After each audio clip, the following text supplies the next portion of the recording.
42 pays composent l'Union des architectes d'Afrique qui a vu le jour depuis 1981 à l'occasion de sa 13e Assemblée générale. Le Bénin a impressionné et a décroché le poste de la vice-présidence au sein du Conseil de l'Union pour la mandature 2022-2025. Alors, qui occupe ce poste au nom du Bénin? Il est avec nous sur le plateau du grand format. Monsieur Nassis Justin Soglou, bonjour.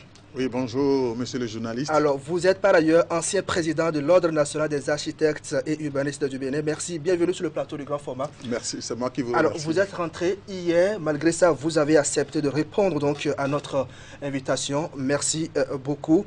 Alors, vous êtes rentré tout fatigué sans doute. Écoutez, la fatigue n'est pas au rendez-vous. Tant qu'on a besoin de nous, on doit toujours se mettre disponible.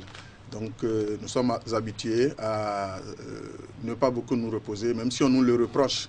Parce que tant qu'il y a nécessité de répondre quelque part, on doit être présent. Alors, est-ce que vous êtes toujours connecté à l'Ordre des architectes du Bénin? Ah ben oui, bien, je suis membre. Ce n'est pas parce que je suis ancien président de l'Ordre que je vais baisser les bras.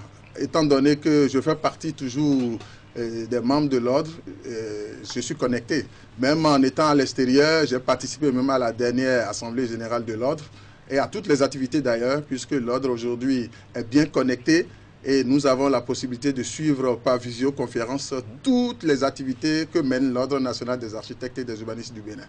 Alors donc, vous avez été, on m'a dit, en quelque sorte mandaté pour nous parler. Ah oui, bien sûr. Je crois que pour aller représenter, puisque j'ai été représenter le Bénin, et le Bénin, c'est l'Ordre national des architectes et des urbanistes du Bénin. Et je crois que j'ai eu le mandat, j'étais accompagné du secrétaire à la, comment appelle-t-on, chargé des affaires juridiques et du contentieux, le confrère Sama Rodrigue Michel. Donc on était deux, puisque le Bénin a droit à 2 votes. Donc la délégation béninoise était composée de nous deux. C'est avec un ordre de mission bien défini et une prise en charge par le Conseil national de l'Ordre des architectes et des urbanistes du Bénin. D'accord. Avant de parler donc des travaux de cet AG, comment peut-on présenter l'Union des architectes d'Afrique?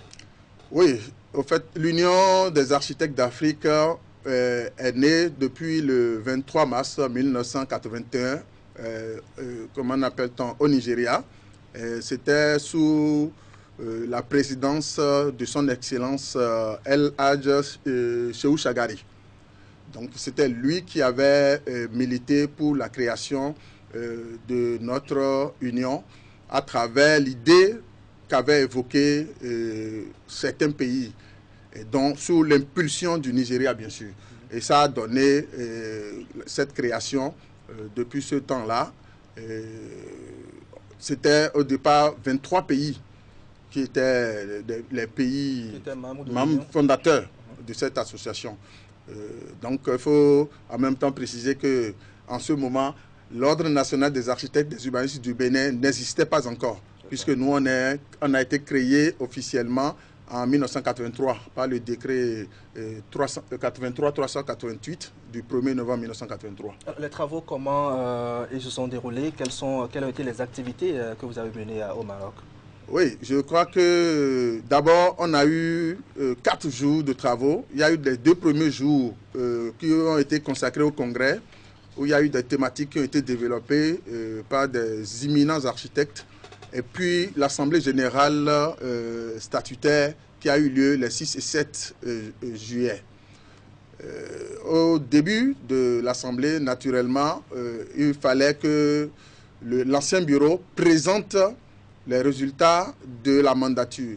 Donc, on a eu droit d'abord à la présentation du bilan moral du président sortant, Lionel Miguel Victor, qui est de l'Angola, que je salue pour sa mandature difficile qu'il a pu mener à bout. Il a présenté son bilan et il a reçu l'avis, le quitus de l'Assemblée générale. Ensuite, c'était le tour du secrétaire général également, qui lui aussi facilement a eu le quitus de l'Assemblée générale.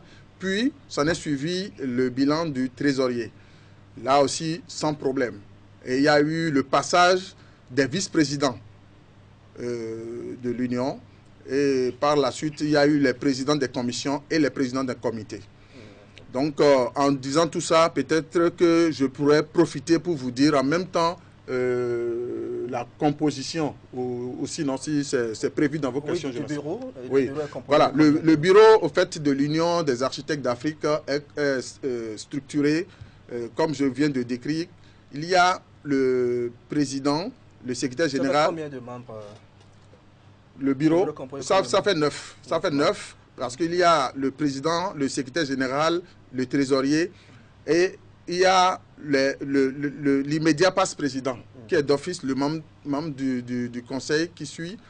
Puis, par la suite, il y a les 5 vice-présidents élus des 5 régions que constitue l'Union des architectes d'Afrique. Alors, au terme des élections, vous avez été élu vice-président de la région Ouest. C'est vrai que vous représentez votre pays donc, dans l'organisation, mais c'est avant tout un mérite personnel. Quels sont les éléments qui ont milité en votre faveur?